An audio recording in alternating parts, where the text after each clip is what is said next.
Tonight on the Chill Stream, I am the only driver in New Jersey to pass the company inspection.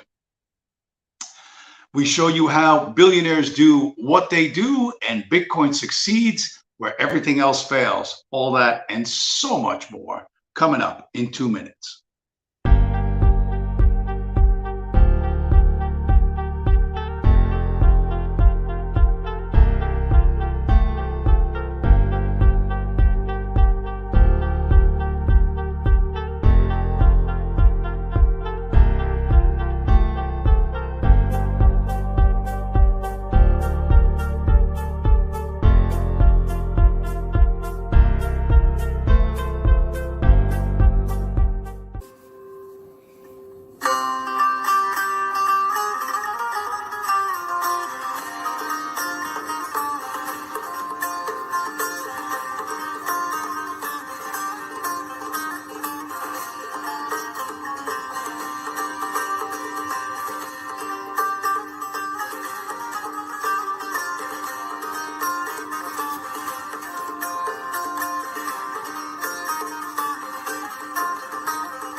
And we're back. Welcome back, everybody. Welcome back to the Monday Night Chillstream.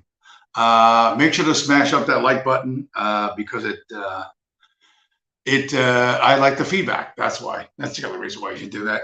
Anyway, what is it? Tonight's it's Monday, like September 25th, 26th of 2023.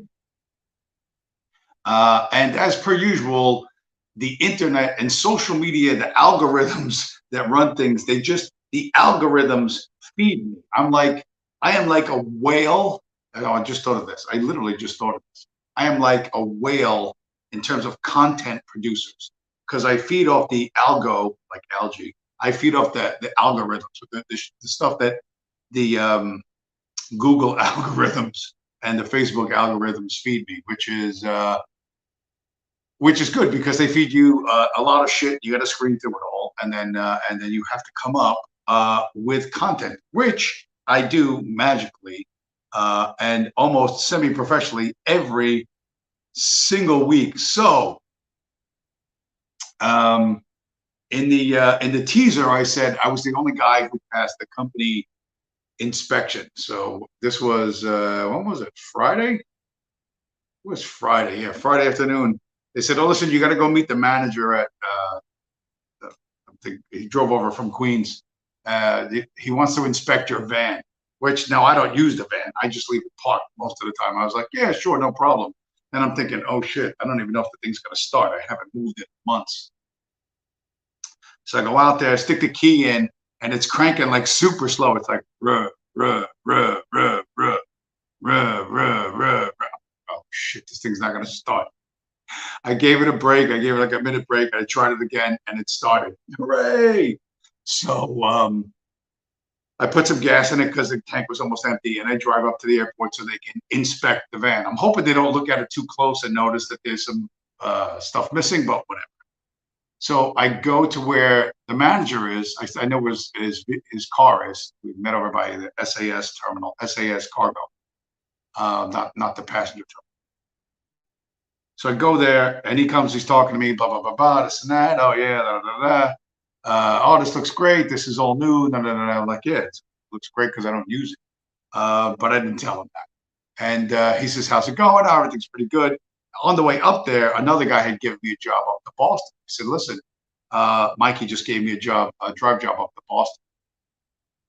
I said, so, you know, what's this all about? And they said, well, he says, the manager says to me, he says, this account, I won't say what the name of the account is, but whatever, we sent the van there and the guy overloaded the van and he put some stuff on top of some plywood on top of some other stuff. They're all furious and I had to go smooth it over. He says they overloaded the van. And I looked at him and I said, how is that our fault? You know what I mean?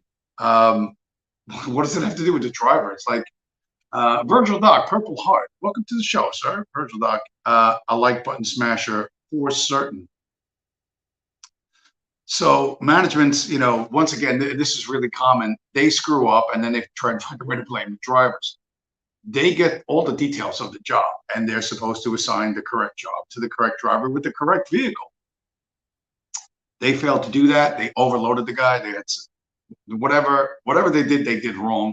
And then even the shipper, they're supposed to know what's going to fit in these trucks and what's not going to fit in these trucks. So they screwed up. Anyway, so it's a management screw up as per usual, and they're trying to figure out how somehow it's the driver's fault. But I said, listen, hey, Nick, I got to go drive up to Boston. And he says, yeah, okay, you know, I'll see you around. So I drive away.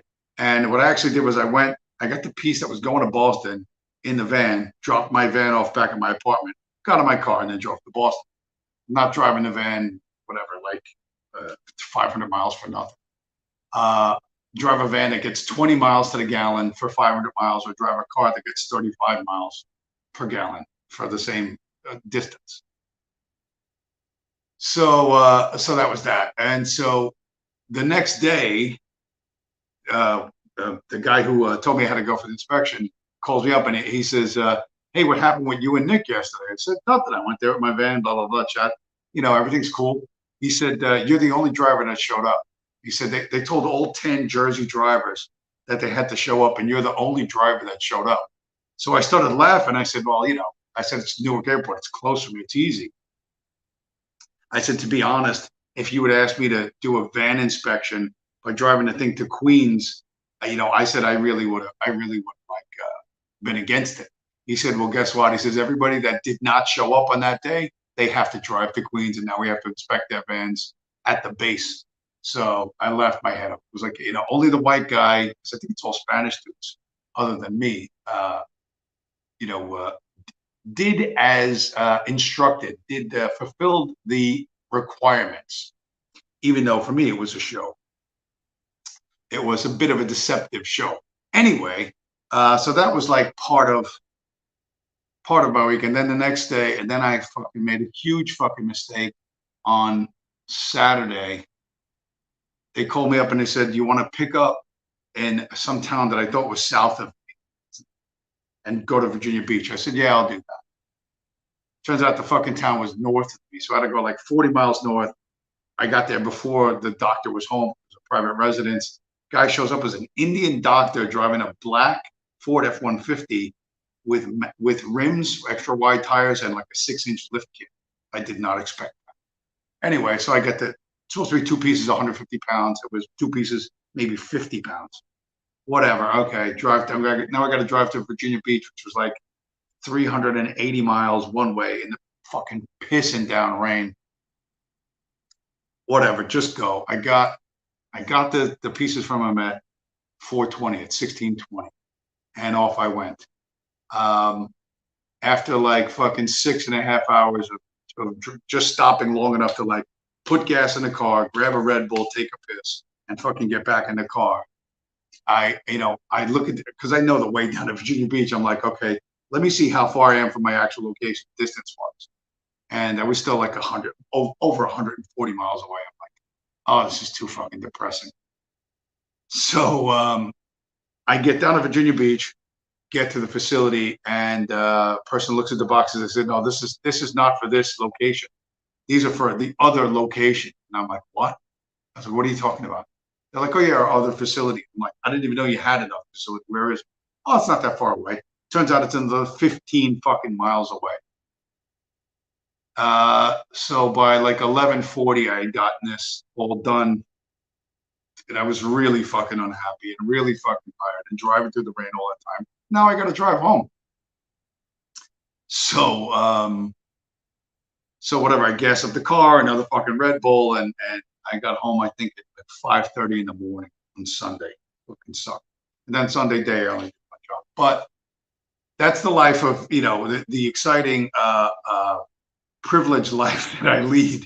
And, I agreed to do this thing. And so I've got to do it, right? I got to see it through. There's no way to back out. You give your word, you got to fulfill your word. What I did though, when I was driving down fucking Highway 13, getting all depressed about how much it sucks and how much I wish I was fucking home. This is how I chewed myself up.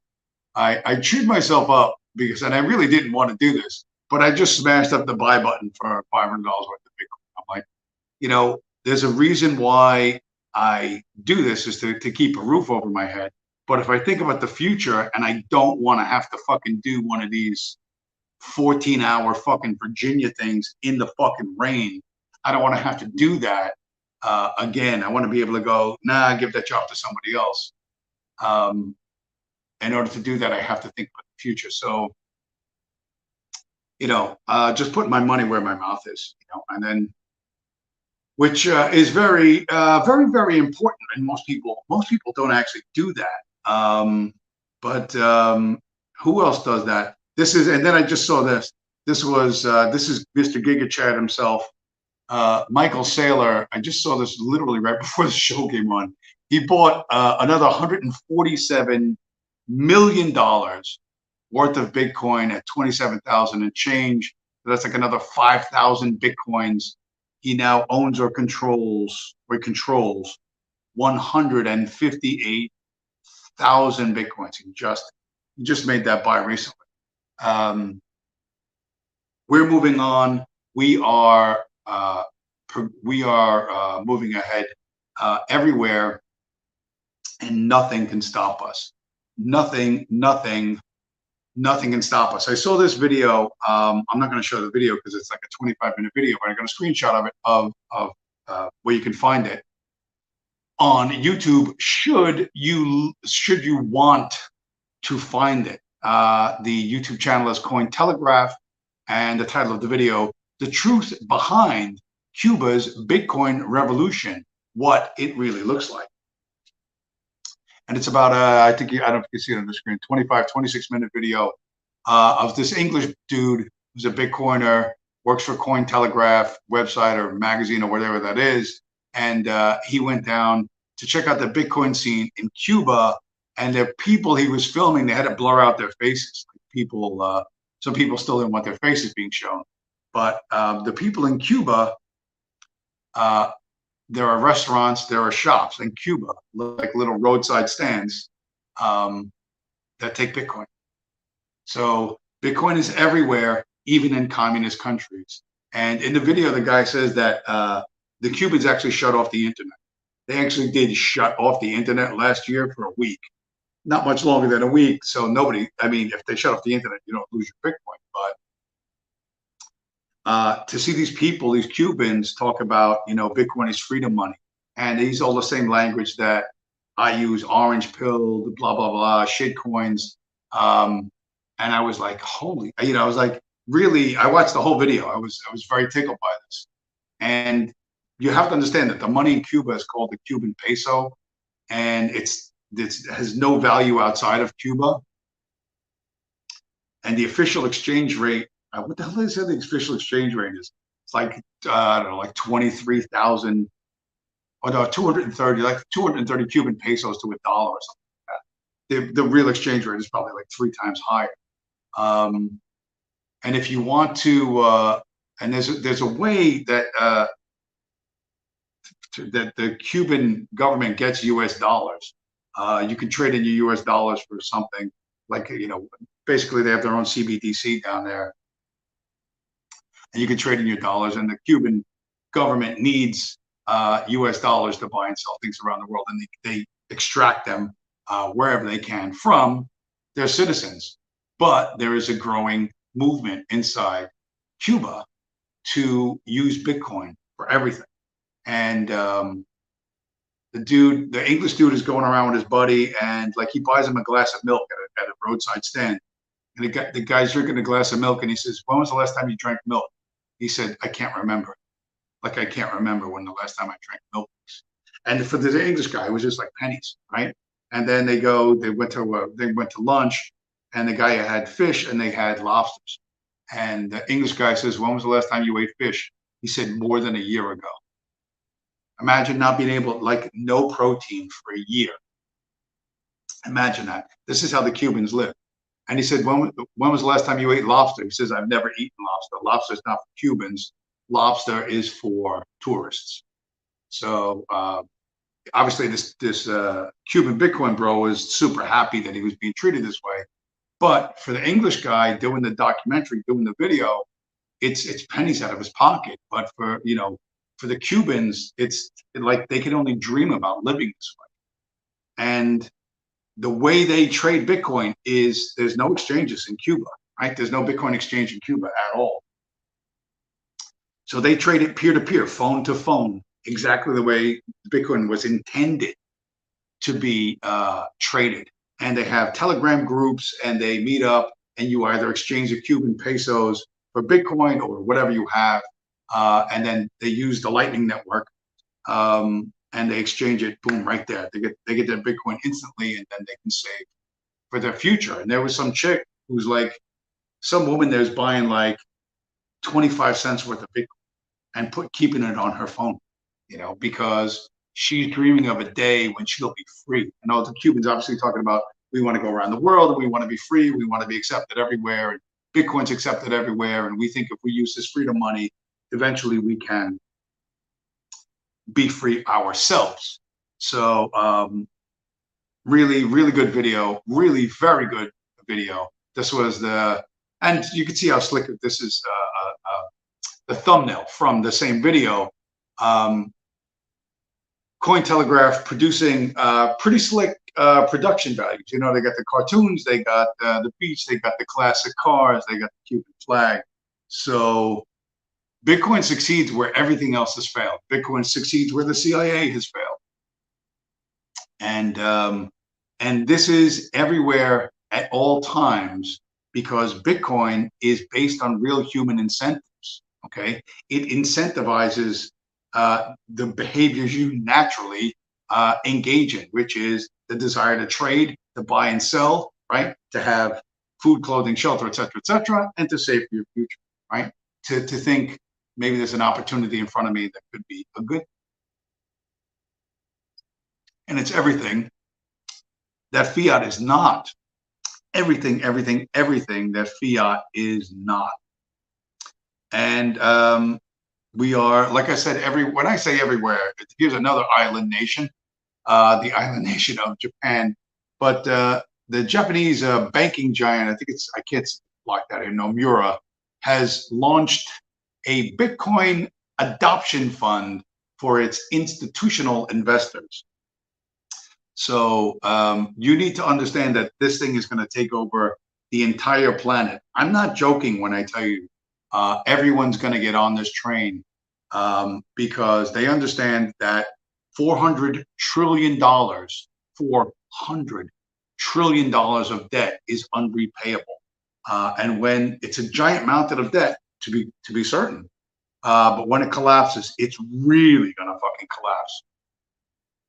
And you're not going to want to be underneath it, right? Even if you fly this flag outside your house. I saw this Sunday driving up to White Plains. There's a road 9 West that goes up along the Hudson, and there's old millionaire houses along there. And I saw this flag, and I just caught it out of the corner of my eye, and I'm like, all right, I got to Google that and find out if that's a real flag, like where they got that. So I Googled it, and of course, this is what they fly, right? So this is the rainbow flag, the flag of Birobizan, the first Jewish state that was created inside the Soviet Union back in the 1930s. And, listen, they're redoing the American flag, right? It's not just the blue. They put the blue stripe at the bottom, which is like the cop flag, the we love authoritarianism flag. They put that at the bottom, but then, of course, they put the rainbow on top, right? The homosexual child molesters are going to redefine America, right? We the people means everyone who are Shabbos Goy and degenerates And those of you who are not with us will be designated domestic terrorists and will be dealt with accordingly. However, which is why Bitcoin succeeds where, to be perfectly honest, no one else does. But what am I talking for 20 minutes straight? I'm going to lose my voice. I'm going to lose my voice during the show. Can't have that. I was talking about this dude last week, Robert Breedlove. So I got two Robert Breedlove videos. I'm going to play them pretty much back to back. And one of them, Robert Breedlove, sounds really, really smart. And the other one, well, you'll see. The big deal with Bitcoin is that for the first time in history, we have this form of globally transactable money that does not need a centralized power to enforce a property right in. That owning and knowing have become the same thing. As to know your private key is to own your Bitcoin. So it's just this purely informational property relationship between an owner and their asset. And you don't need the government to acknowledge that or enforce that. So by giving people access to this form of property that a government is not needed to enforce, I think it lowers the relevance of government in the long run. What we're saying here is like the degree to which we can disincentivize or mitigate theft, the same degree to which we can increase or enhance human prosperity and flourishing. So that's pretty good, right? It sounds pretty smart. Like, hey, this Breedlove guy, he's pretty smart. He's the one that, what did he do? Where's the other one I have of him? This one, talking about government. Central banking is definitely a scam. It's just a pyramid scheme. Those that can print money are able to steal from those who cannot print money. It's a form of legal plunder. You're stealing from the poor and giving to the rich. A lot of the stolen purchasing power is used to fund warfare. They typically fund both sides of the conflict, because you can't lose that way, which obviously drives the scale, scope, and severity of warfare. There's a good argument to be made that neither World War I nor World War II. Oh, there's Breedlove. You think like, wow, sounds like a pretty smart guy. Sounds like he's thinking about a lot of things and he's read some books. Well, don't get ahead of yourselves, kids. Robert Breedlove is not really that smart. Like I said, he used to be a Bitcoin only guy. He did shit. He got into shitcoining for a while and then got burned, of course. Probably lost all his money and now he's back to Bitcoin only. But here's Breedlove repeating the opinions of someone else, Saifedean Ammous, and not sounding anywhere near as smart as he likes to think he sounds. Monarchy actually has many advantages over democracy. Father, the king, runs the kingdom, and then he passes it on to his son, who passes it on to the grandson. There's a long-term interest then in the integrity of that society, the baker and the blacksmith, etc. I'm aligned with them because they're passing their businesses on in a hereditary fashion too. You don't want to overtax the population because they will revolt and kill you because it's very clear who runs the monarchy. You don't want to go to war too much because you will bankrupt the monarchy. Your son would not inherit anything. And so there's kind of this system of checks and balances and this long-term orientation. And when you contrast that to democracy, we vote these people into power for 4 to 8 years. They cut as many deals as they can to get as many kickbacks, and then they just check out of office and pass all that on to the next guy. There's an incentive for short-termism and plundering that exists in democracy that does not exist inside of a monarchy. So the democracy haters are now, they're cheering. They're all subscribing to fucking Robert Breedlove's fucking YouTube channel. But the problem that Robert has is that he's not really thinking. If monarchy is so much better than democracy, why does democracy rule the earth? That's a question I'm sure he can answer to. And then he just fantasizes what monarchy is. Oh, the sun won't waste a fortune. Yeah, they will. Monarchies don't go to war. Yeah, they did all the fucking time. There's some aspects about monarchy that Breedlove obviously doesn't understand, like the king owns everything. In the kingdom, the king owns everything, all of the land, the rivers, all of the animals, all of the buildings, and all of the people. in the kingdom are the legal property of the king. So I guess if you want to take your Bitcoin and give it to the king, right? Because there's going to be there's no private property in the kingdom. The king owns everything, right? So this is Breedlove really not understanding what the fuck he's talking about, you know? He's talking about self-sovereignty as an ideal, but he's, like I said, he got this idea from Seyfuddin Ammous, who also is wildly wrong about this shit. And obviously because there are no monarchies, no successful monarchies in this world. Yeah, the King of England or whatever, you could find a royal family here or there, but they're tiny little parasites living off of parliamentary or some sort of republican system. So that's complete fucking nonsense. But so he's not as much of a thinker as some of these video clips might make him appear to be, you know? To ask the question, why is this way and why is that way? Assuming you start this process, you know, it's the process of understanding how to fucking learn about things that is really valuable. You know, repeating the opinions of people you like and respect. Well, that's nice, but you should say, listen, by the way, listen, I like and respect this guy, and this is why I'm saying it. But a lot of people can't do that. They can't do that. So where are we gonna go? Where are we gonna go? What do I want to do? All right, yeah, let's go. Let's hear what this was a great video. What is it? It's kind of longish. When I say longish, 1 minute, 26 seconds. There's a dude that used to work for the NSA who will explain to you how the world really works. Economic hitmen have managed to create the world's first truly global empire, and it's basically a secret empire. We do it many ways, but principally we identify a country that has resources our corporations covet, like oil, arrange a huge loan to that country from the World Bank or one of its sisters. The money never actually goes to the country, it goes to our own corporations to build big infrastructure projects in that country that help a few very wealthy people, but don't benefit the majority of the people who are too poor to buy electricity or have cars to drive on the highways, and yet they're left holding a huge debt that they can't repay.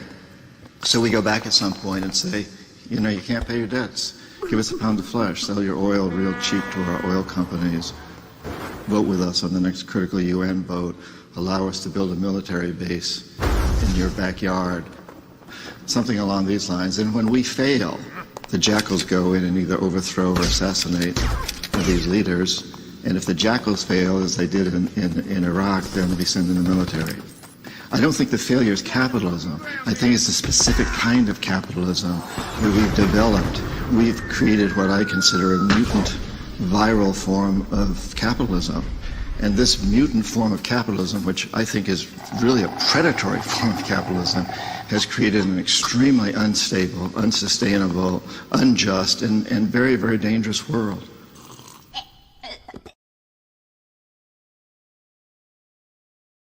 So there's actually an entire video called Confessions of an Economic Hitman. And this guy talks about that in more detail. The guy was from, I think he's from New Hampshire, and he was recruited into the NSA at a very young age. And that's what they do. His job was to go around to various different countries that had something that America wanted or that Wall Street wanted, offer the local politicians a deal. And if they took the deal, great. And if not, you know, like you said, they send in the jackals.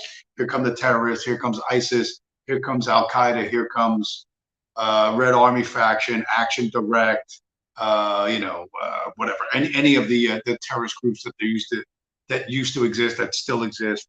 Shining Path, FARC in Colombia, various different ones. And if they can't get it done, then we bring democracy with you by force. But so you think, well, is that really happening? You know what? Even some of the finance bros are noticing it. And is it happening? Yes, kids, it's happening right now. This is a super quick video, 14 seconds. But even the finance bros are going like, hey, what the fuck is going on? Did you see this contract? Rebuilding of Ukraine, $400 billion contract. BlackRock and Chase is helping rebuild Ukraine. And then, okay, I'm not a conspiracy theorist, but what the hell is going on here? So $400 billion contract to rebuild Ukraine. The war's not even over yet. $400 billion. That's going to go to BlackRock and Citibank, which I'm going to guess that some BlackRock executives and some Citibank executives are going to get special bank accounts in the Ukraine that the IRS will never find out about. And a lot of that $400 billion is going to stick to the fingers of the rebuilders once we win. And we, the good guys, the Ukrainians, are going to win. And the people that are going to lose is everyone else. And you will see more and more of stuff like this guy. You remember this, bro? Gas station bro. Man, you'll be surprised to hear this shit from a minority, a nigga like me. We fucking with Trump. We need him back. We need him back. Biden ain't do shit for us, but brought us down. More debt, more budget, and he's a bitch-ass nigga. We over here fucked up. He's sending all that money to Ukraine. I don't give a fuck. They went to war, fucking it up for us. Give us some money. Billions, all this shit. We got homeless vet over here sleeping outside, but he's sending all that motherfucking money overseas. Fuck you, Biden. Oh, as you can see, he's a very articulate, very passionate man. And, he's got some good points. I mean, Biden is bringing us down. There's too much budget, and he's a bitch-ass nigga, which, I mean, if Biden was just bringing us down, if there was just too much budget, I could live with it. But, being a bitch-ass nigga, I can't tolerate that. You know what I mean? So that's really a very thoughtful position that the toothless crackhead from some anonymous fucking gas station has observed. But there are other black dudes in and around gas stations that have observed things, and what they observe is a little bit different, not quite so passionate, a little more detached, but nonetheless insightful. People get mad when I say this, but you could tell you out here with the white folks, because everything is out. Ain't no niggas standing around begging, can I pump your gas? And they even got the snacks out. Look, you can get your snacks and get it yourself. You can't do that in the hood. They won't have that shit out in the hood. Look, oil and everything. Them niggas will steal this shit as soon as they put it out. It ain't about living white. It's about living right. And with that said, stay on point. So make sure to stay on point, and keep a good lookout. But they know. Everybody understands that there's problems. They don't understand what the source of the problem is and how to fix it. The only people who understand that is us, is Bitcoiners. And we're trying to avoid unpleasantness. And, well, a lot of them are. I don't think that's possible. I think we're going to see, let's take a quick hop across to the Mediterranean and see what our friends in sunny Italy are doing.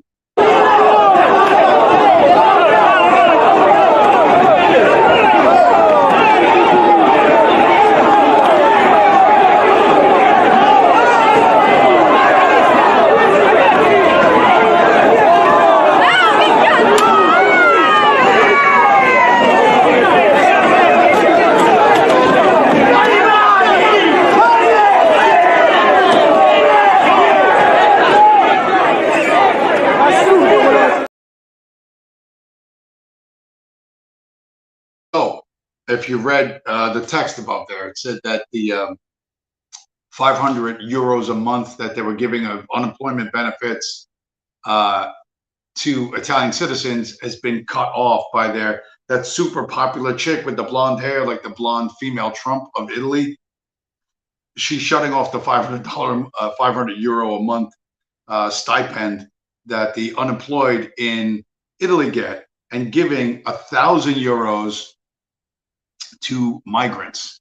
So they're making you starving and homeless and giving twice the amount of your tax money to illegal immigrants from Africa.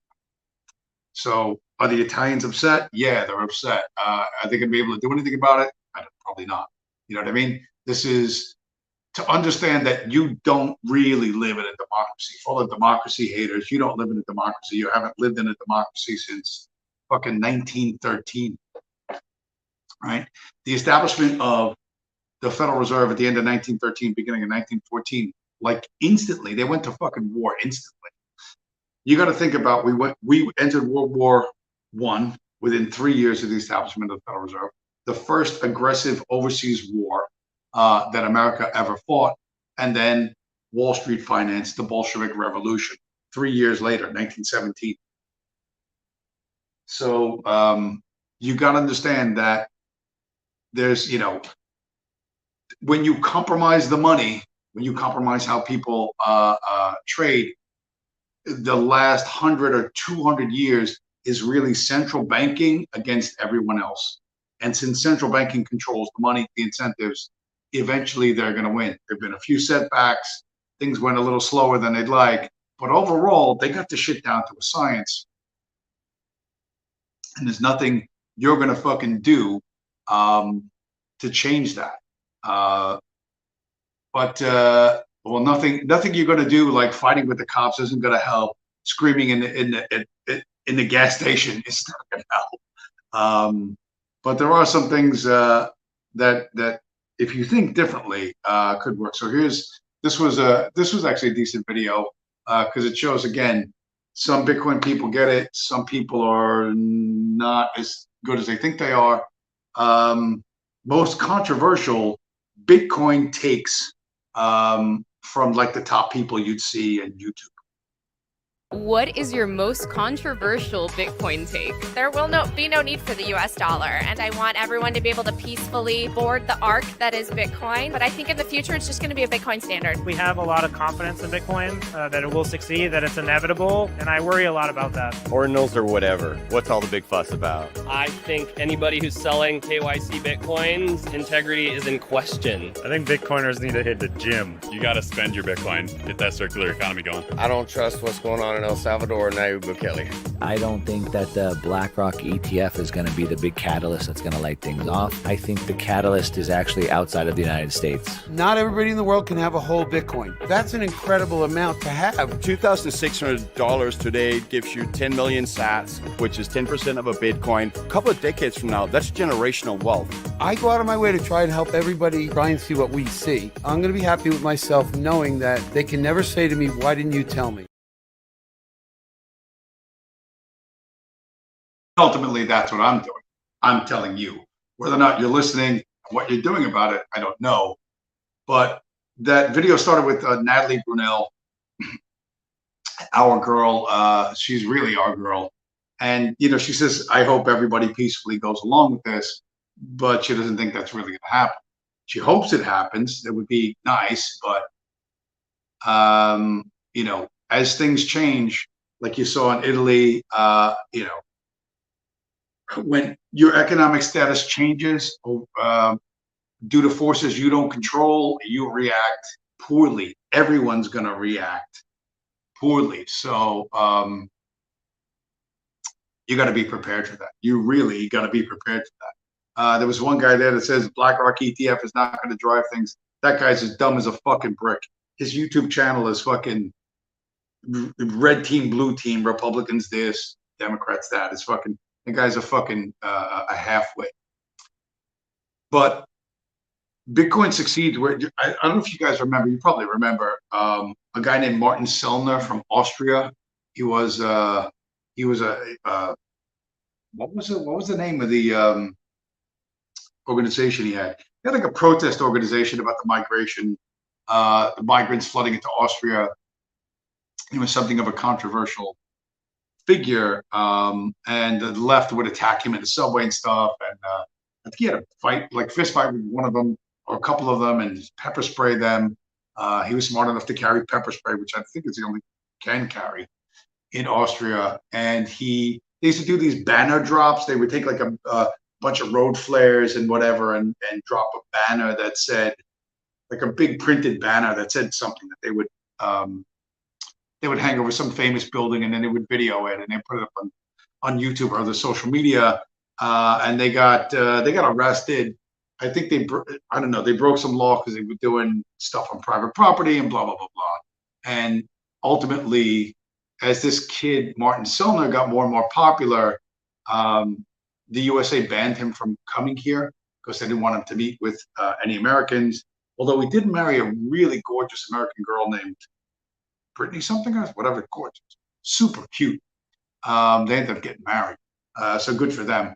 But the other thing that Sellner was working on that also got crushed was a smartphone game or app that was similar to Pokemon Go. If you remember Pokemon Go, the Pokemon Japanese trading card thing, there was a game where you,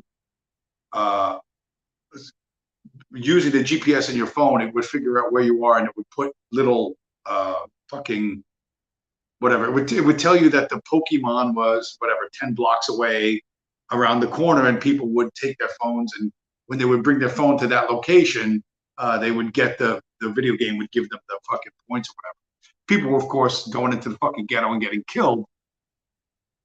But the idea that you could use the GPS in your phone to go to a specific location, and that an app could make this a game, could gamify this, caught Sellner's imagination, and he came up with an idea that he called Patriot Peer, P-E-E-R.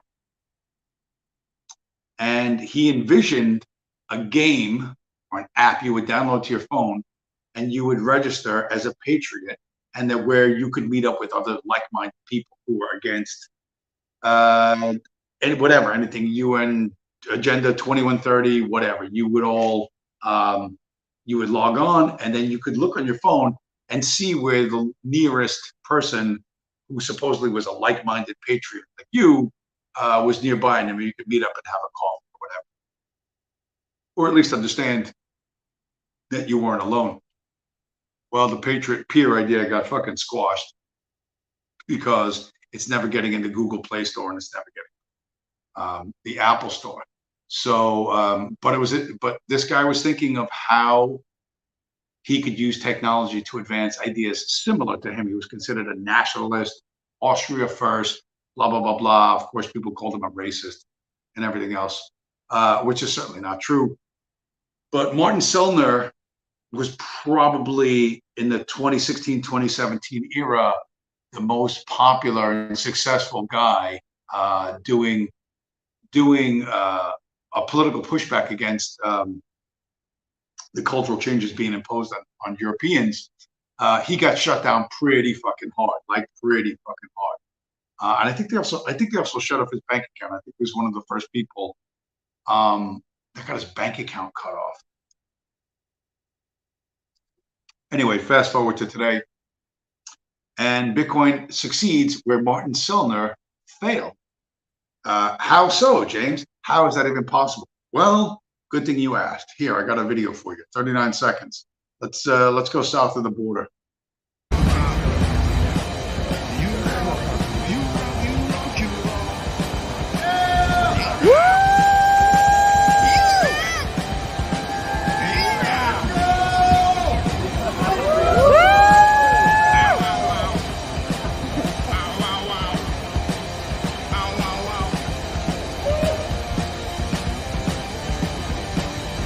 Bitcoin, Bitcoin, Bitcoin, Bitcoin, Bitcoin, Bitcoin.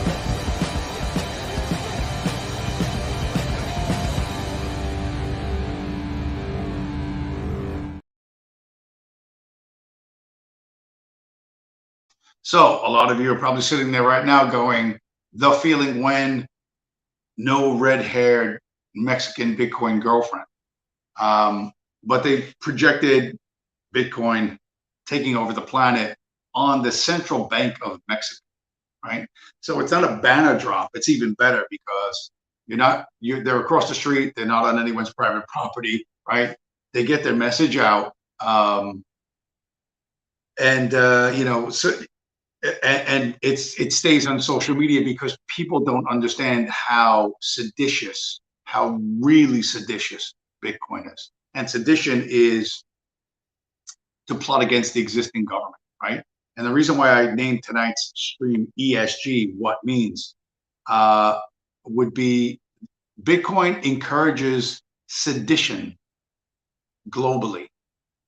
ESG. That's what ESG means to me. So when I encourage people to use Bitcoin, to use money that's not owned or controlled by anyone other than you, I am encouraging sedition. I'm encouraging sedition around the world, right? So that you and others can transact without a third party and without government interference.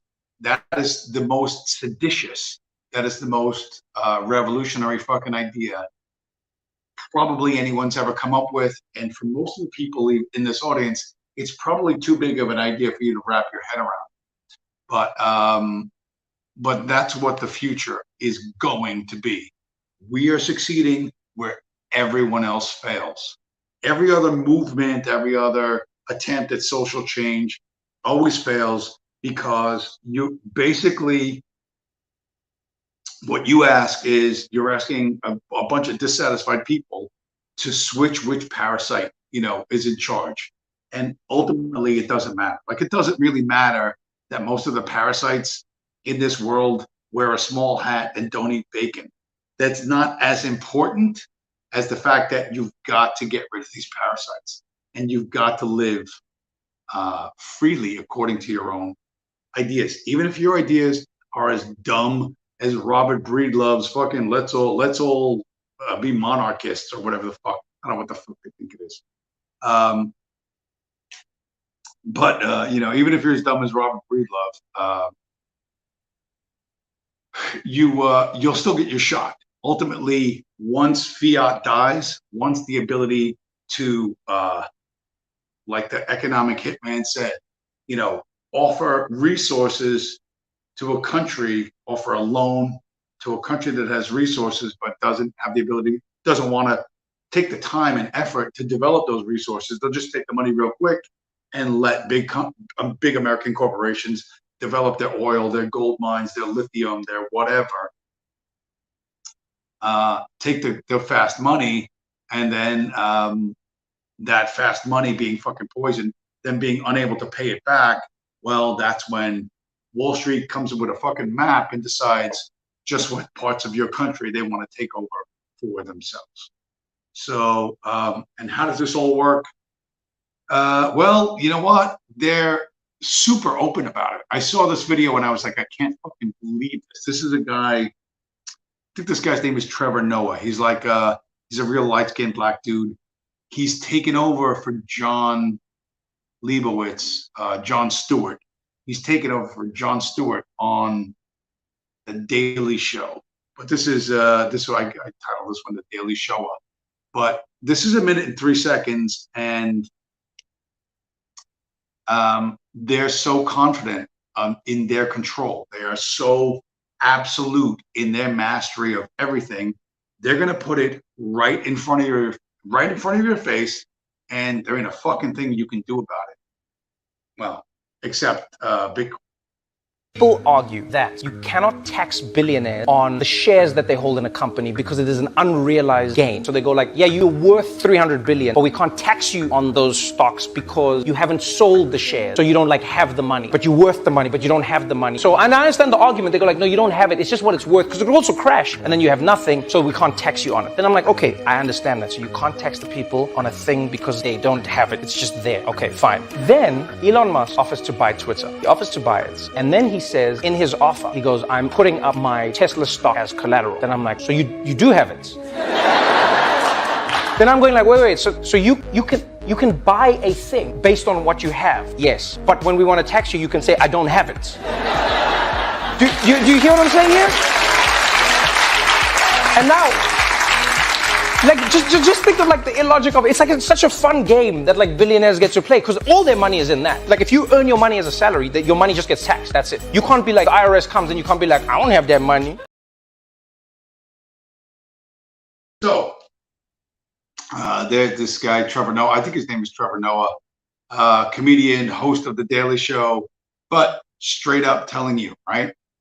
The wealth of someone like Elon Musk is in something that he issues himself stock in a company that he owns. Some other group says that stock is a blue chip stock and it's worth $1 gazillion. And because it's a blue chip, it's you can collateralize it, right? It's something that Elon Musk owns and controls, and he can borrow fiat. He can borrow money against to what? To buy Twitter or whatever on it, right? So here's the thing, and here's why Bitcoin is completely seditious. This is why Bitcoining is the most seditious, revolutionary, anti-fucking elite thing you could conceivably do, because you own your Bitcoin, right? And as the value of Bitcoin goes up, you know, it went from zero, we're currently at, I don't know where the fuck we are, 26.5, 27,000, I don't know where we are today. As the value of your Bitcoin goes up, you'll be able to borrow fiat money against your property, your digital property, and then be able to do something. So if you want to start a kingdom, I don't know, you and Robert Breedlove can, you can duke it out as to who's going to be the monarch or whatever. You'll elect the third guy. You can go do that. I've sat here a bunch of times and I said, your ideas suck. And your ideas really do suck. But if you own a significant amount of Bitcoin, and that's probably more than 1/4 of one Bitcoin, in 10 or 20 years, you'll actually be able to put your shitty ideas to work. You'll be able to borrow money against your Bitcoin property and do whatever it is you think you want to do, you claim you want to do. The truth is, when you get there, if you ever get there, you're not going to be as interested in the ideas that you pretend to love. You're going to find your self-interest is very, very different. But Bitcoin as digital property, which you can dollar cost average into, right? Puts you on the same footing, or will put you or your children or your grandchildren, depending, on the same footing as Elon Musk. And that's something that's never, ever, ever been seen before, right? It's never been seen before. If what you do right now, right? If what you do, if you live off the wealth created by others, your parents, your grandparents, etc., essentially you live a parasitical life. And you cannot possibly see the value of this. But if you have to, like I do, you have to perform services in order to get paid in fiat to keep this fabulous one-bedroom apartment in New Jersey and a beautiful 2006 Toyota Matrix, you know, the flashy whip that I have, my Matrix with fucking 500,000 miles on it. If you live like I live, if you have to perform in order to be rewarded, then all of a sudden Bitcoin makes a lot more sense. And the idea that I can own something that I buy piece by piece, right? I don't have to buy a whole Bitcoin, right? I can just do this. I can just do this. I can just buy $500 at a time or whatever. This past weekend, I put in $500, which is like 1.5 million Satoshis, right? 1.5 million pieces of a Bitcoin, and you could build that. You can't do that with real estate. You really can't do that with stocks, and plus you don't control the stock. You don't own the stock. You can't determine what's going to happen with the market. But with Bitcoin, you own and control it, and that puts you in a very, very different position than you think you're accustomed to thinking yourself as. So, as the value of Bitcoin goes up, and you know it's going up, the Bank of Japan and old fucking Michael Saylor and all these fucking, and Exxon and Bhutan and fucking Qatar and El Salvador. It's like, if you need more proof that this is going to be a big deal going forward, then I can't fucking help you, right? If you're going to be that obstinate, then I can't help you, and you don't belong there. What if you think, holy shit, this is the ultimate kind of fucking escape? because you can't escape anywhere on this earth, right? The only escape is in cyberspace, right? It's not outer space, right? We're not going to the moon. You know, we didn't go to the moon. We're not going to the moon. We're not going to Mars. We're not going to build floating fucking cities just outside of Earth orbit. You know, none of that shit's going to happen, right? Outer space is bullshit. Cyberspace is real. And if you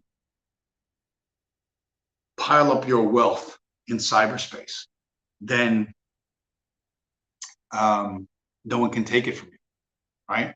No one can take it from you. And that is something that is so valuable. It's hard for you to wrap your fucking head around, right? It's just almost impossible for you to wrap your head around. But if you can think of this, if you can be open-minded enough, if you can let go of whatever you're clinging to for 5 minutes and think about, hey, you know what, this might actually happen. This might actually go this way, because this thing went from $0 to $26,000 in 10 years, right? 12 years. Where's it going to go in the next 10 to 12 years? You probably want to be on this train rather than watching it go by. But this is, I showed this before, show it again. I think about this video a lot, and the only difference is it needs a couple of Bitcoin logos in it. But here's 47 seconds of what the future is really going to look like. Believers. No, you stay here. I'm in charge. Do you feel in charge?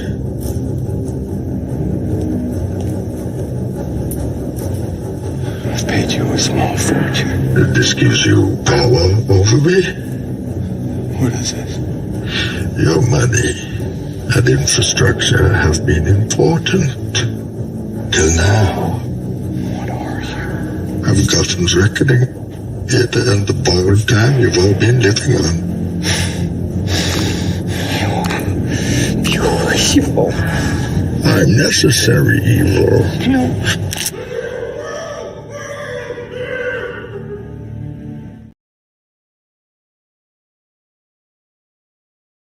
Man, I wish somebody would memify that with Bitcoin. Instead of saying I'm Gotham's reckoning, I'm Fiat's reckoning. I wish I had the fucking computer. I could do it if I had a better computer, high-speed internet access. But yeah, that's pretty much what the future is going to look like, because they're just going to keep issuing more debt. The price of everything is going to go up. Life is going to become more difficult. More people are going to become like the toothless bro in the gas station, and they're going to vote for Trump or vote for the next guy, the next guy, the next guy, and nothing you vote for is going to change anything, because the people in office are like, where's this one? Yeah, this is you want proof that you don't live in a democracy and you haven't lived in it. The democracy died in like 1913. Here's perfect fucking proof. I think it's time to talk about the absoluteness of the power I have.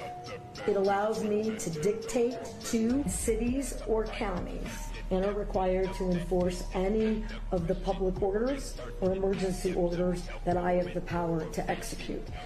I can do all the public health orders and all the emergency orders I want. If there's an emergency, and I've declared an emergency for a temporary amount of time, I can invoke additional powers. No constitutional right, in my view, including my oath, is intended to be absolute. When you're an elected official, you're in a position of power.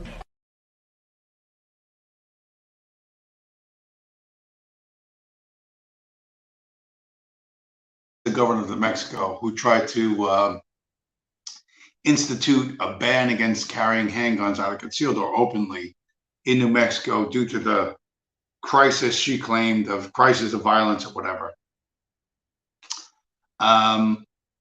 That's what you hear. She actually said, no constitutional right is absolute, including my oath. And I can issue whatever fucking proclamations I want for however long I want, and give myself additional powers. If that kind of bothers you, if you think, hey, bitch, nah, that ain't happening, you're not really going to like monarchy too much. But you and Robert Breedlove can go live in that bitch's queendom or kingdom all you want. You're not going to like it. And who knows if you're going to be able to escape from it. But that's the world we live in. And you think, well, how can someone get to be the level of governor of a state thinking something like that? And the reason why is because the people that control politics, the people that control the money, the donor class found her a long time ago and pushed her from county legislature to the fucking state legislature to state senator to this until she's fucking governor, right? People with money and connections got behind her and pushed for years and years and years and years and years. And the reason why is because she's their girl, right? You talk about constitution burners. My oath, my oath to the Constitution is not absolute. Well, what the fuck is the point of an oath if you swear an oath and it's not absolute? Okay. Where's my bro? My special operator bro. Let's go back to this guy. I showed this video a while ago. Show it again. Special Forces Sergeant, I think his name is Stan Joff.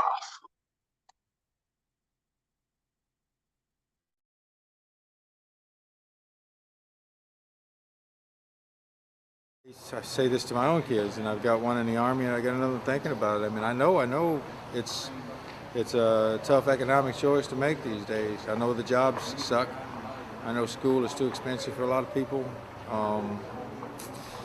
I know they make it attractive, but you have to continue to remember what it is that they're doing. That organization does not exist to give you money for school. That organization exists to assert the political will of the United States government against other people by force of arms. And what they do is not like it's portrayed in the movies. They're not sending you out there to be a hero, they're sending you out there to be a bully. They're not sending you out there to be a hero. That's not what it's really about. It's never been about that. It's never been about that.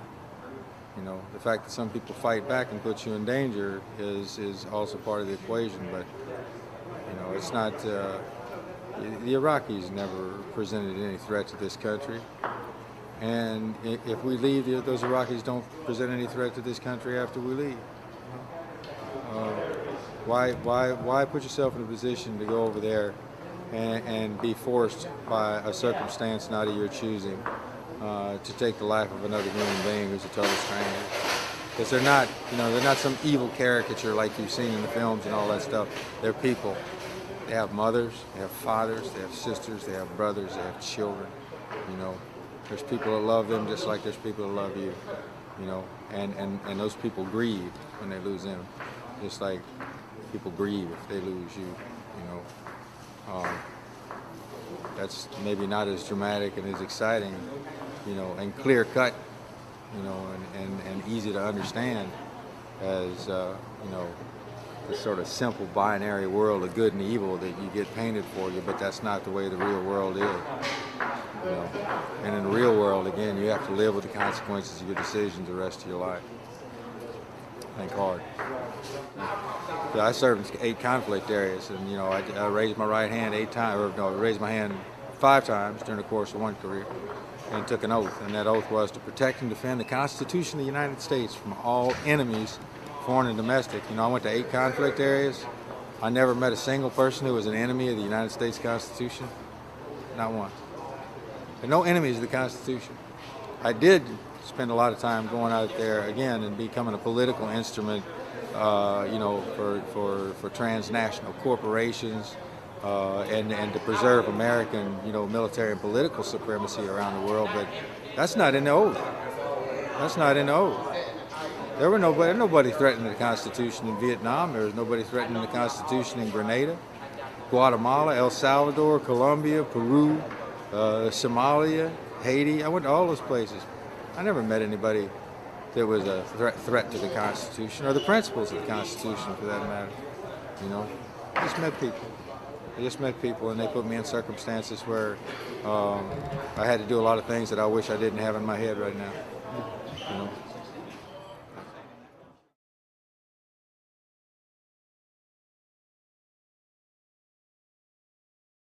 To me, that's like an extraordinary piece of video. Like when I think about whatever America really is, or what real America is, I'm always amazed that this country still produces men like that. Like that dude is a very smart fucking guy. He's not just smart, he's done horrifically difficult fucking things, you know? And because he took an oath, right? And he fucking signed the contract, and you know he knows that he has not fulfilled his oath. You know he knows that, like he said, I've been an instrument for transnational corporations and blah blah blah blah. That this country still produces men like that is pretty amazing, you know. And that guy's the real America. Like he's a real American patriot, not some flag waving fucking faggot that you see on TV. And he says a lot of things that need to be said, and he's lived it. So when I hear somebody like that speak, that counts for me more than a fucking library full of fucking books written by theorists who talk shit about democracy and this, that, and you don't even know what the fuck you're talking about, man. You never balled up your fist and threw a fucking punch, much less done what this guy's done, which was travel to what do you call it? 8 conflict areas, right? 8 areas where Wall Street wanted opposition crushed, or Washington, D.C. wanted opposition to their agenda crushed. And this guy was the one who did the crushing, you know. Wisdom, they say, is learned, how is it with the fucking saying? I can't remember. I wish I had the screenshot of it. Wisdom drips into the heart, drop by drop, like poison. You know what I mean? So there's something like that. That's an old fucking, it's a fucking ancient Greek thing. I can't remember it right now. But this guy's learned fucking wisdom, right? He really has learned fucking wisdom, right? Bitter fucking experience has taught him that he's committed to a career that is not what he thought it was. You know, that's a harsh fucking realization. It isn't just, gee whiz, my life was for nothing, which, you know, like fucking death of a salesman thing. That guy's not a fucking salesman. You know what I mean? He's blasted other human beings to fucking pink mist. So that Citibank, so that some Citibank executive could have 2 private jets instead of 1 private jet, or could have a mega yacht, not just a super yacht. And he knows it. So, you know, that's fucking harsh. And when you think like, well, what can we do about it? What the fuck can I possibly do about that? When this hits you, you think, well, what can I fucking do? Well, what you can do is stop participating in the fiat system that allows the governmental structure of the United States as it currently exists to take men like that, wave the flag in front of their face, blind them to the reality of what they're doing, and send them to do horrific fucking things to people who don't want to be exploited, you know? Like, what can I do to stop that? What can you do to stop that? You fucking Bitcoin. You Bitcoin like a fucking psychopath. You drive 14 hours in the fucking rain and you smash up the fucking buy button because you believe that there's a future that's brighter than the present we currently live in. And that the essential part of that future is that government and bankers do not control us. Do not control what we do, how we transact, and if they don't control how we transact, they won't control what we say or when we fucking say it. And you think, oh, Jesus Christ, they own the whole fucking planet. Yeah, it looks like they own the whole fucking planet, but not forever. No regimes that last forever, and we have something that they can't fucking stop, right? Ultimately, what they have is, when everyone figures out that it's nothing, this video is going to seem a lot more fucking important. Simply flooded the system with money. Yes, we did. That's another way to think about it. We did. Where does it come from? Do you just print it? We print it digitally. So we, as a central bank, we have the ability to create money digitally, and we do that by buying treasury bills or bonds or other government guaranteed securities. And that Print it digitally. I deleted the one where I deleted the Barack Obama one where it says, well, you can't have a Swiss bank account. I'll show you my Swiss. This one's the broken one. This is the Swiss bank account. There's a Ledger Nano, right? You can't have a Swiss bank account in your pocket. We can't have people walking around with a Swiss bank account in your pocket. Well, why not, Barack Obama? You married a fucking man and became president of the United States. You and another dude pretending to be a married couple. You know, you adopted you grabbed two fucking kids off the fucking, well, not quite off the street, but if you can pull off that level of deception, why can't someone have a Swiss bank account in their pocket? Why can't you have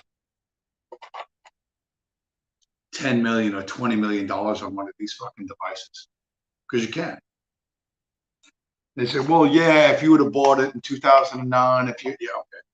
I understand that 2009 or 2011 was the ideal time to put $500 into Bitcoin, and now you'd be fucking living on your own private fucking island. I get that. That was the best time 13 years ago. The second best time to buy Bitcoin is today, right? Or now, like I did this past weekend.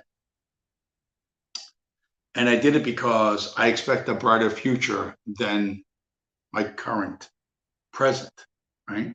And the reason why I expect that is because I understand these scumbags and how they do what they do. My view of history isn't left versus right. It's central banking versus those who oppose central banking. And if the green pieces of paper we exchange as money, or we call it money, it's green pieces of paper. In America, they're not always green anymore. In Canada, it's a fucking rainbow. In Europe, it's fucking stupid shit. I got euros. A five euro bill is this big. A 10 euro bill is this big. A 20 euro bill is this big. It's so fucking stupid. But exchanging paper coupons for goods and services has become a thing only in the last couple hundred years. And that regime is about to change. That regime is about to pull, because you really cannot stop us. You cannot stop us at fucking all. It isn't just the memes. We got the best fucking memes. The Bitcoin Matrix meme, 2 minutes, 42 seconds. I'll play it again. I'll play it in a minute. Is so fucking spot on. Like this, it's one of those, what do they call it? A mic drop moment. It's like a mic drop moment. So let's bring you back to whatever, 2 months ago, when the last time I showed this was the Bitcoin, a matrix meme.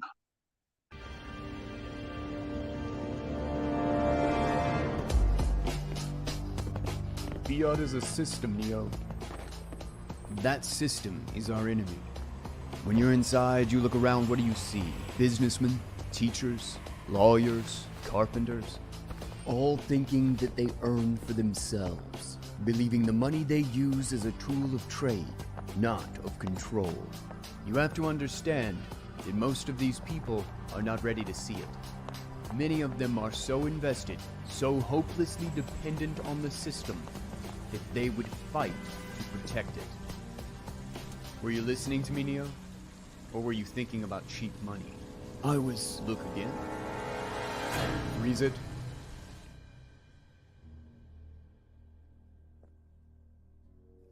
This isn't a free market? No. It is a system designed to do one thing.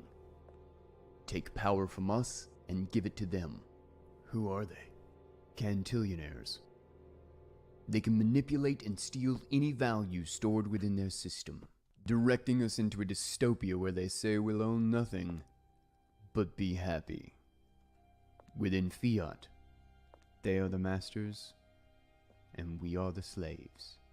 We've survived by begging for bigger handouts from the money printer, but they are the gatekeepers. We store our hopes and dreams in the tokens of their false promises, and the only way out is to fix the money. Bitcoin. I won't lie to you, Neo.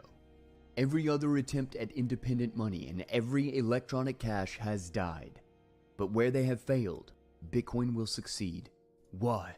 I've seen journalists who expose them ruined, watch them defraud us for trillions and no one went to jail. But their wealth and their power are still based on a world where they must sell their souls, and because of that, they will never be as sovereign or as free as you can be.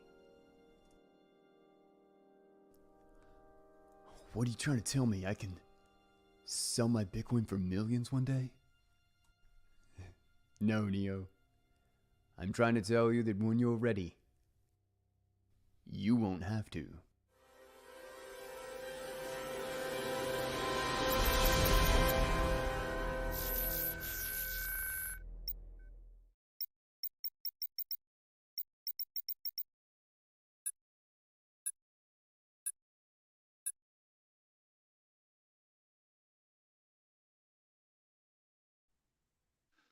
No one in the dissident right, no one in the extreme right could ever come up with a meme like that. It fits so perfectly with that piece of fucking video. They had to change just a few things, and it just came off perfectly. And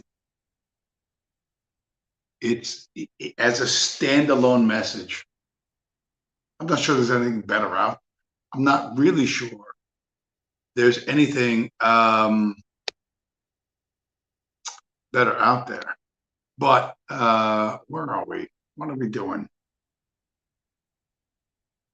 I got one more video. Look at it now. I'm watching the viewership climb and drop. So I guess I'm getting stream sniped, which just shows that in this ocean of fucking nonsense. Oh, wait a minute, we got a comment. Stand by, everyone. Judas Lai Chai, Yom Kippur ended shortly ago. Well, I can't remember. I don't know what. Yeah, I know. Fucking feds were out at the airports. Oh my God. Speaking of the devil, not you, Judas Lai Chai, but speak of the devil. Speak of the devil. The last few times when whatever Yom Kippur kicked off some number of days ago, I had to go to the fucking airport. And like, this is how I know it's a Jewish holiday, is I drive into the airport and I go to the passenger terminals, and there's fucking the level of police and fucking federal security, bomb sniffing dogs, and this huge flex, this enormous flex of federal government power is on display always at the airports during the high holy days. So to Mr. Judas Fletchai, the based Persian missionary guy, welcome to the show. Make sure to smash up the like button, Mr. Fletchai, before you leave. But thank you for coming here, right? As soon as the what is it? Was fucking Yom Kippur, and there was the 6-day war where, right? There was the Yom Kippur war, like where Israel attacked 5 separate countries at once because that's logical, and that's doable. And they ran out of fucking supply food, ammunition, everything within 3 days, and had to scream at Washington, D.C. to resupply their jet fuel, their fucking, like everything. Fucking horror show.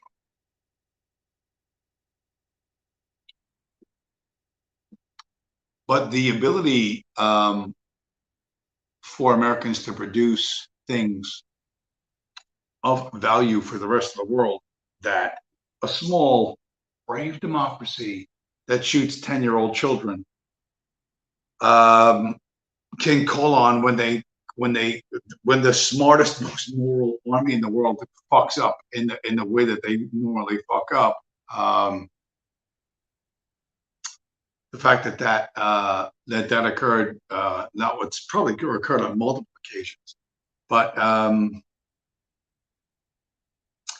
it to people to those who can see beyond the politics, beyond the fucking this present moment, that we're not the good guys. And I hate that. I hate that America is not the good guys, because I was born and raised to believe that America was the good guys, and I fucking believe that. And one of the things for me, I always intend to say this, but I never say it. Like, I fucking hate my government, but I really like the people of America. Everybody knows I drive around. I go to fucking Jersey, Delaware, Virginia, Pennsylvania, whatever, all these fucking places. I travel through about 7 states regularly and visit 11 states or so a year. I like Americans. I really like the people of this country, but I fucking hate the government, because I know the government is owned and controlled by the bankers, and I know who the bankers are, and I know how fucking racist they are, and I know how fucking evil they are. When I say evil, one of the best definitions of evil I ever heard. What is evil? One of the best definitions of evil I ever heard was having no empathy for other human beings. We got another comment. We got 2 more comments. Probably Judas Fletcher spam in the chat. We are under well, holy crap, he's spamming the chat. We are under the same real constitution since the 1800s. Bankers are the Semites. Yes, sir, I know that. AKA the globalists. Yes, Judas Fletcher. The reason why I like you so much, and I do like you, I would hang out with you. I would drink while you, or whatever, were blazing away. I would definitely hang with you, bro. Is that you're an honest guy, and that you have a fairly clear understanding of what drives a lot of these negative events. And so, and then you're unafraid to say that. And so, you know what? Kudos to you that you are that you stand for what you believe in. You know what I mean? And anybody who does that, people who honor their promises, people who back up their bullshit, people who put their money where their mouth is, are better people than everyone else, right? Because a lot of stuff is super easy. A lot of stuff is super fucking phony, right? Particularly online. But that you Juice like I wouldn't vape in front of you, STFU, James, or smoke. Listen, dude, you got to do what you got to do. Like, listen, I disapprove of that behavior. I don't think it's a good idea for your health in a number of different ways. But at the end of the day, I really am a freedom guy. And that's what human freedom looks like, and how that manifests itself in the future is going to be very different than what we know today. And it's probably going to look a lot more like pre-Christian Europe than you think. And what I mean by that, I'm losing my voice. What I mean by that is there were the Greeks and the Phoenicians had colonies. They had this colony here and this colony there. And the Greeks and Phoenicians fought over Sicily. And then this one struggled with that one over this place or that place. And the Greeks pushed the Scythia, which is southern Russia, Ukraine today. And they got pushed back and whatever.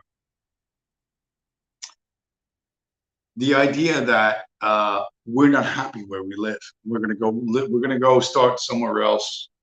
We're just all gonna get in a boat and sail over there, and then we're gonna go build a city over there. Like that happened in the pre-Christian era quite a bit, but not just one group, but multiple groups did this. You would make a colony here and then move on and on and on. And if your culture was strong and people participated in it, you would win. You would I say win. You would dominate. So when you look at that as a people sophisticated enough to, and with enough technology to go, you know what, we're going to move 1,000 people over here. 1,000 people with skills who can hunt, fish, build buildings, find clean water, all that shit. I'm going to build a city over here. I'm going to do that over there. That was kind of fixed for a long time, or like a really long time. And then Christianity came, and then Islam came. It took over shit that was already existing for fucking a ridiculously long time, and they claimed it as their own. Not much changed. Not much changed in Europe for the next 400 or 500 years after that, until the discovery of the New World, right? The Spanish coming to look for gold in South America, the Aztecs, all the rest. Judas Lechai, base preservation guy. I would just a bottle of Mexican beer like a mensch. Well, good for you, sir. Probably Dos Equis, which would be the best Mexican beer. I would think Dos Equis would be the top one. Not Modelo, which I think is the low rent version of Mexican beer. Now, to be honest, I do not have a high opinion of Mexican beer. I like American beers. American microbrews are pretty good. Very good. In fact, and to be honest, I like the classic German beers a lot. Spaten, Oktoberfest, which, by the way, Oktoberfest coming up. Spaten Oktoberfest beer is one of the best Oktoberfest beers I ever had. Judas Fly Chai in the chat. I like Corona and Modelo. I like Mexican beer. Well, bro, dude, here's the thing about a lot of so much of what you like and what you're influenced by is proximity, right? Are you close to this thing, or is this thing far away? And this is a great and obvious point. For those who are close to the money printer, printing money is a great fucking thing. It allows them to do like Elon Musk does. You print money, the value of his stock goes up, then he borrows money at almost zero interest to buy shit that actually has value that brings him more money. Okay. So that makes sense. If you're far away from the money printer, you live in Tennessee or Kentucky or some place where there's not a lot of political influence, not a lot of industrial influence, which that was shipped out years ago. But then the money printer, you go like, I'm going to Walmart, and the price of Walmart turkey slices went from $2.75 to $4.75. Holy fuck, how am I going to pay for this? Right? You're far away from the money printer. You're in the middle of the country, or you're in the South or in the West or whatever. You don't own assets which go up. You don't own real estate. You don't own stocks. You don't own bonds. What are you going to fucking do, right? You're the victim of money printing. It doesn't work. If you live in Washington, D.C., and you have a portfolio of Apple and Microsoft and Google and NVIDIA and fucking, what are the other ones? I can't remember. Those are like, whatever, the top 7 stocks of the net of the fucking S&P 500, then everything is great. It's perfectly wonderful. You have all that you want and as much as you want forever. You don't see the people from Kentucky. You don't interact with the people from Kentucky or Tennessee or Alabama or Mississippi or whatever. And when they scream and yell that the price of ground beef, like a basic minced beef thing, went from $3.50 to $5, and this is hurting them, you don't want to hear it, right? Because everything's going great for you. Why? Who are you people in Mississippi to complain? Who are you people in Louisiana that complain? Who are you people in wherever complain? And at the highest levels above Wall Street, they pick the Trumps, who's that, wherever, I don't know, the chick in Italy is the blonde-haired woman in Italy that took money from the Italians and gave it to the migrants.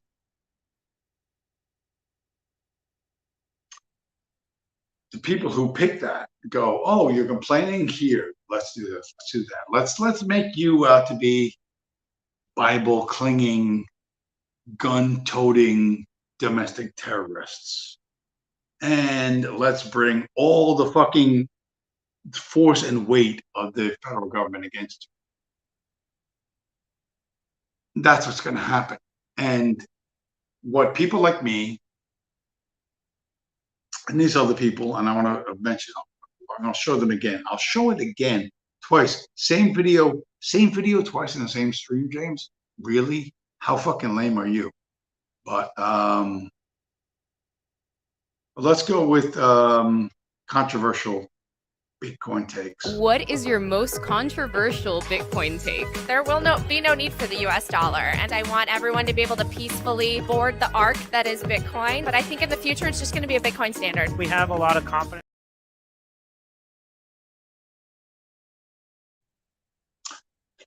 Our girl, Natalie Brunell, she's right in the long run. But it's very tough to get people to live in the long run because you have to feed your fucking kids, keep a roof over your fucking head, etc., etc., etc. I started out this stream talking about how fucking I drove, I think it was like 700 miles in a day, in one day, from Dumont, New Jersey to Virginia Beach, and then back to where I live. It's a hard fucking day. It's a long fucking day. And I've done this. I cannot tell you how many times I've done this. And I've done this years longer than anyone else, right? Judas Like Chai. Wow, he's finally been orange pilled. Hail Bitcoin, hail our people, hail victory. Yes, indeed, sir. Really, that's actually pretty good. That's actually Judas Like Chai. I am fucking impressed with you. I will keep Dos Equis in mind. Judas Like Chai, once again, spamming the chat. Dos Equis is pretty good beer. Is it true that Alex Jones is at the training point? Yes, it's very likely true. You don't get to be even an alternative star without being seriously compromised. Seriously compromised. It's like the lift bro thing. Like, everybody knows I like to lift fucking weights, and I exercise every fucking day. I will exercise tomorrow morning or tomorrow afternoon when I wake up. I don't really wake up in the morning too often, but like 11-ish, 12-ish, I will get up and lift after I have my coffee because I'm a lift pro, right? I'm not a roided up fucking, here's my amazing 12-week transformation, bro. Like, that's not who I am, right? But that's everyone on social media. Like, you go on YouTube, I don't care, whatever you look at fitness-wise, they're all on fucking steroids. All of them. So none of them are legit, right? I don't care what their age is, what their fucking size is. The point is the number, like, for real people who get up every fucking day and do the thing, that's not sexy. It's not good for social media. That's why I say on this channel, I don't want 600 subscribers, 1,000 subscribers. Like 61 subscribers is really high, because sooner or later, I'm going to say something on this channel. I'm going to go, oh, those fucking, whatever, pork hating small hat motherfuckers have done X. And somebody's going to go, oh my God, he's an anti-Semite. He's a fucking Hitler worshipping white supremacist or whatever. And you're like, oh, fucking, all I said was, like, I don't want to hear your fucking shit, Jews. Or I'm going to go, listen, the spear chucking fucking watermelon thieves have done X and it's wrong. And everyone's going to go, oh my God, oh, he's a racist. Like, I don't want 600 subscribers. I want 16 subscribers. I really do. I really, really do. I want this to be a very small, exclusive electronic clubhouse. Don't go sharing these videos. Oh, he says shit that nobody else says. Yeah, you're right, I do. Because I'm a free speech guy and I'm a freedom guy generally. So I don't think I'm going to monetize my audience. Oh, I'm going to get 10,000, 50,000, 100,000 followers. And then I'm going to fucking show you ads for fucking, I don't know, emergency generators and fucking MREs. I'm not doing that. Like, I'm not doing it. Right? I'm not doing, this is not the reason why I'm doing this. The reason why I'm doing what I'm doing. Wow, you know, I was a little suspicious of Jones, but I figured it was just paranoia. But the guy is just a perv. Yes, he is. Yes, Judas Fleischai, he is a perv. He's not a good person. To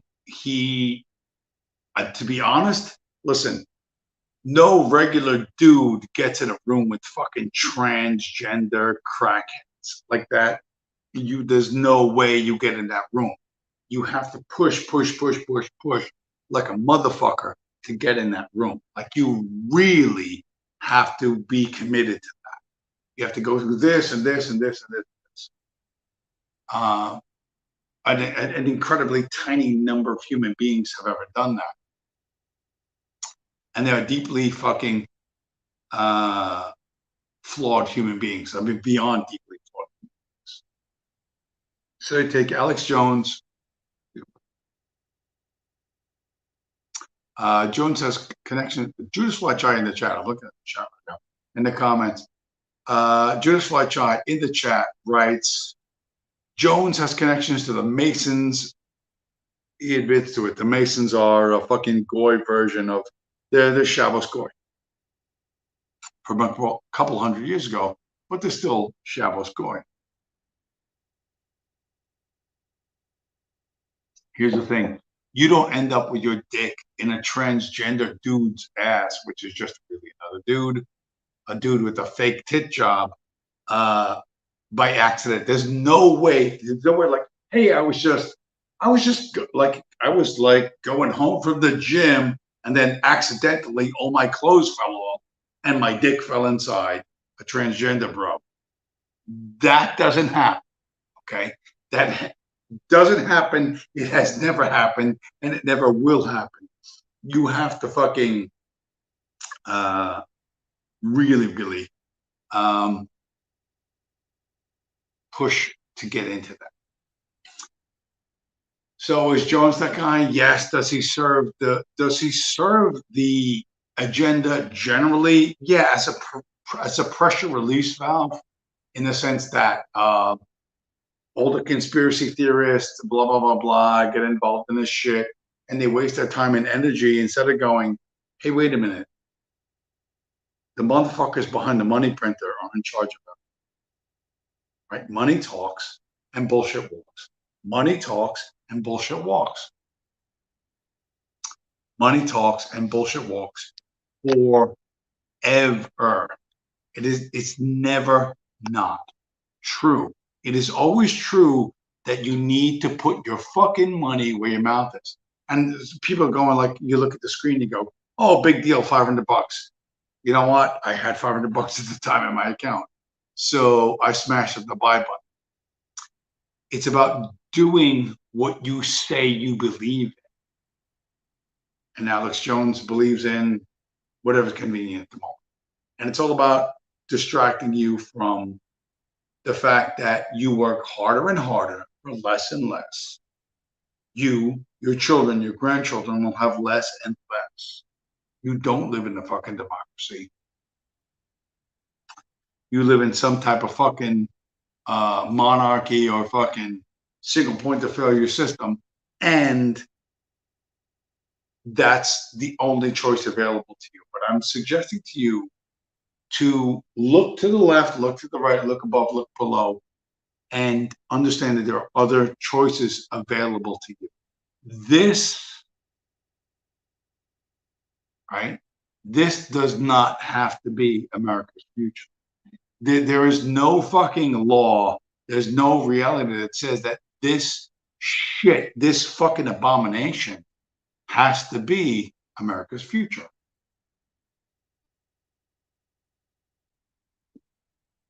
It doesn't have to be your future. And what can you do? What can you do to define that future? The truth is, you can begin to transact in a way that is not controlled by the bankers or their shadow school. Judas Fletcher, I regret buying Alex Jones's president shirt. Well, I didn't know you had done that. Listen, there's stuff I regret too. To be honest, Judas Fletcher, listen, I donated money to fucking what's the name, Tulsi Gabbard. I donated money to once to fucking David Duke. I did so much stupid shit. Like, you can't list it all. Like, there isn't a stream long enough to list all the stupid shit that I've done in my lifetime. And there's a list this fucking long of shit I regret. But what that tells you is you're proactive. You're trying stuff. You're doing things. You're going to make mistakes. You're going to learn from it. Hopefully, you have learned from it. Oh, crap. Look, what did he write next? I actually bought two because I missed my stuff. Good heavens, sir. Good heavens. Then I don't know what he's talking about. Now he's gone completely off brand. He's gone completely fucking out of his. He's gone very Judas Fletcher. I think he's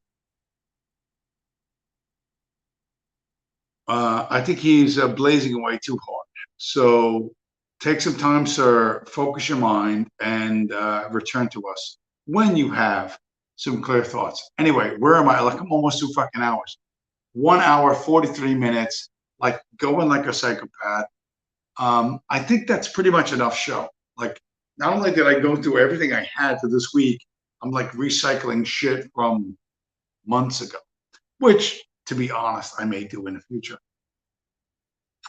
because some messages need to be repeated.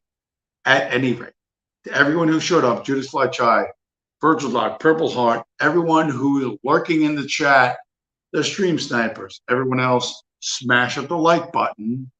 All right. Smash the like button. Don't be a parasite. Just click the like button. And I will talk to you next week as soon as I can find the fucking video of the outro music.